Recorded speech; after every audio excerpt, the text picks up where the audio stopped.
Harding.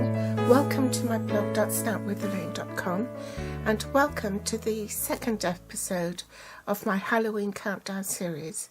There are 6 episodes. The first episode started on 16th September and it will run through to the 21st of October 2016. Today we're going to make this coffin treat box for Dracula. The supplies you'll need are the Home Sweet Home Thinlits dies, the Sweet Home stamp set. You can purchase it as a bundle to save you 10%. Hardwood background stamp, the Cookie Cutter Halloween stamp set, Cookie Cutter Builder Punch. This actually can be purchased as a bundle together with Cookie Cutter Christmas.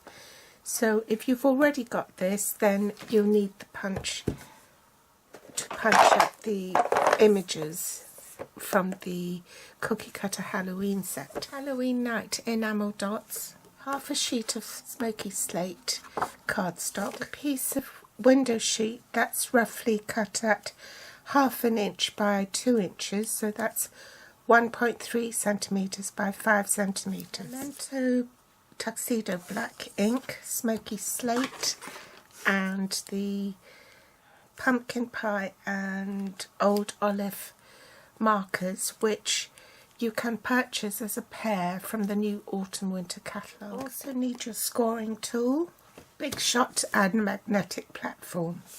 Let's get started. These are all the trial and error coffins that I made, and eventually I found the perfect solution, which I'm going to show you right now. Take the A4 sheet and then magnetic platform, base cutting plate and your cardstock, and if you line your die, this Home Sweet Home die, parallel this edge here where the tab is, parallel to the right edge of your cardstock, that will give you plenty of room to cut a second piece and mirror what you've done over here.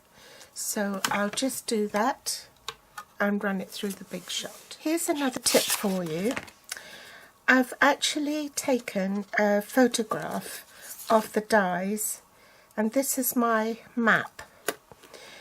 So I've printed it off on photocopy paper, and then I've attached it to my magnetic sheet. The magnetic sheet is actually underneath, and this gives me a map of what dies I have missing, and it also means that it's really easy to put all the pieces back into my envelope.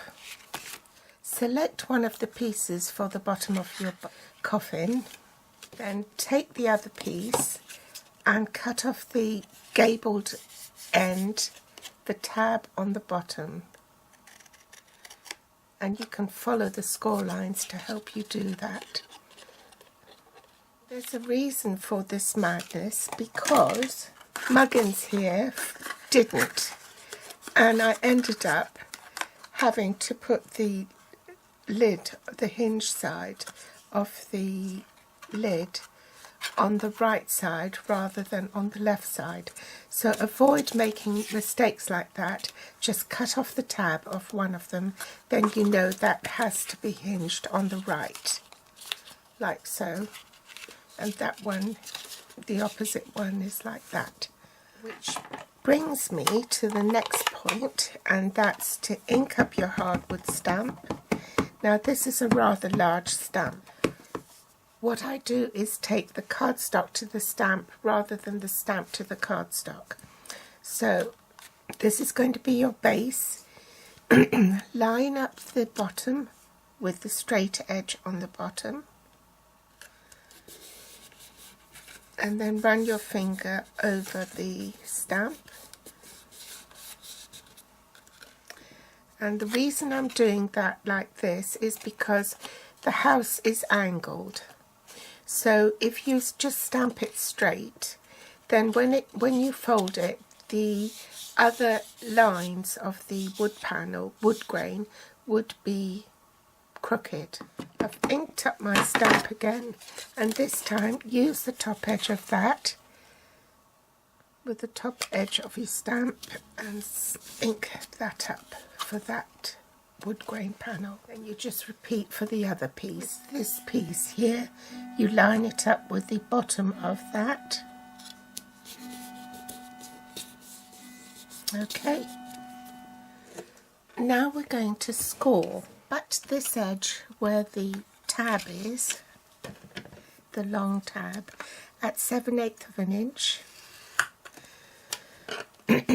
Fold that down, and you want to align that parallel to one of the grooves, and then at the 1/2 inch mark you score between the two fold lines here on the gabled section to get your shape for the coffin. Okay, and then you just snip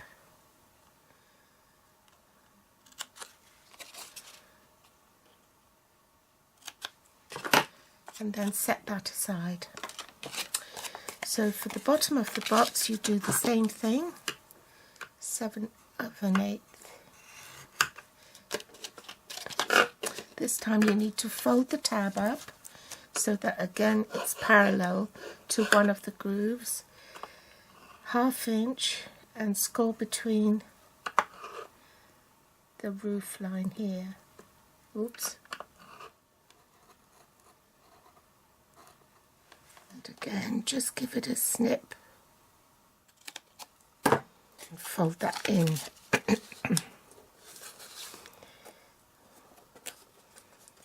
Fold that across so that it's straight. Fold that tab down. Let's burnish all the score lines. And this is your new score line, which forms this bit here. Don't score on that line, which is the original score line with your Home Sweet Home framelit, thinlit. Burnish the score lines on this as well. Flip it over, and then now you want to put tear and tape. You want to create the tabs. And that has to be straight.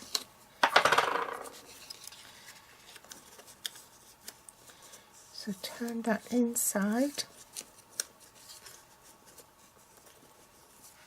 Now this is your coffin lid, so you need you don't want adhesive here, here or because here, it needs to shut. Now for the base piece, you will need adhesive on all 3 sides here. So let's snip that off. Glue dots again on the outer tabs, and then you can attach it like that, and then run your tape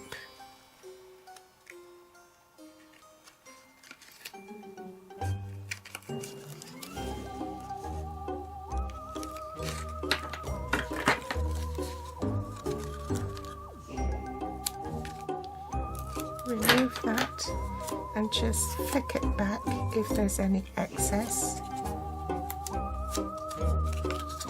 You need tear and tape on the tab here.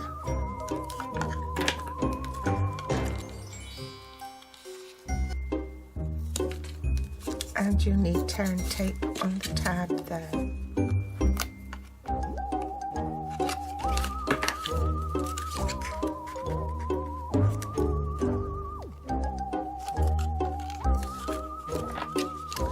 So let's remove all the backing paper, and then you need to attach this to the box.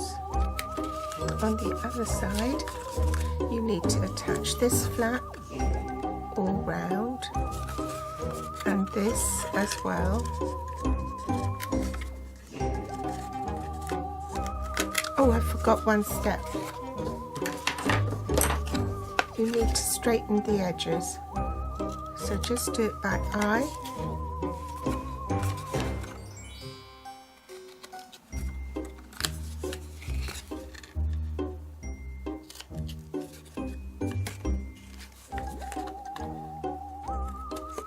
Only from this section here, from the new score line up to the top, up to the end.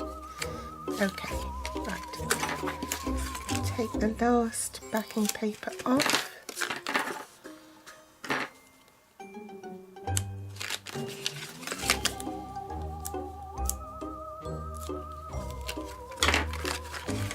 Right. Then you want the end of your box. I keep on saying box, but it's not, it's a coffin. So can you see it coming together now? So pop that on, pop this on, and the left hand flap on. Then, oh, I should have put some on the underside of that.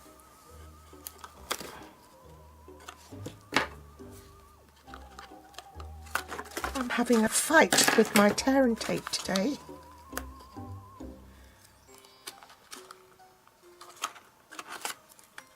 Fold back the excess. There you go. Just pop that over. Now let's stamp our images. So we're going to have Count Dracula. I'm going to stamp a skeleton next to him. Take my old olive marker and colour in his waistcoat. Take my cookie cutter builder punch and punch him out. And punch out the skeleton too. Glue dot on the back so I can attach the window sheet on. Another glue dot on top, and glue on the back,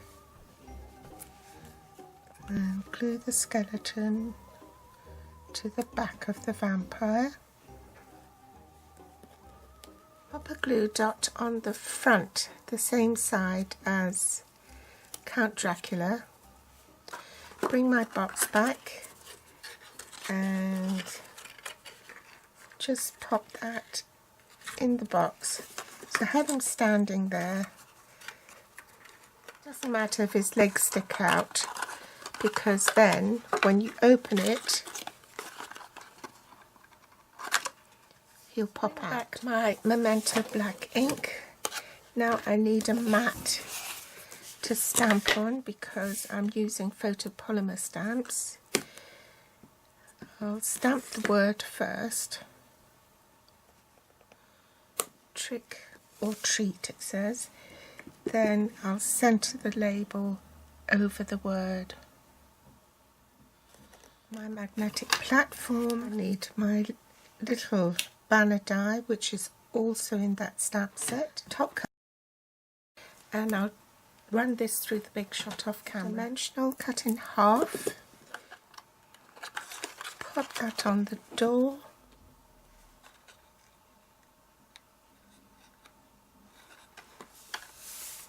Finishing touch. You need to put the doorknob on, so I'll use one of the larger ones and stick it on the door. I hope you've enjoyed today's Halloween project. If you like it, please give me a thumbs up, subscribe or share on Facebook, and my grateful thanks if you do.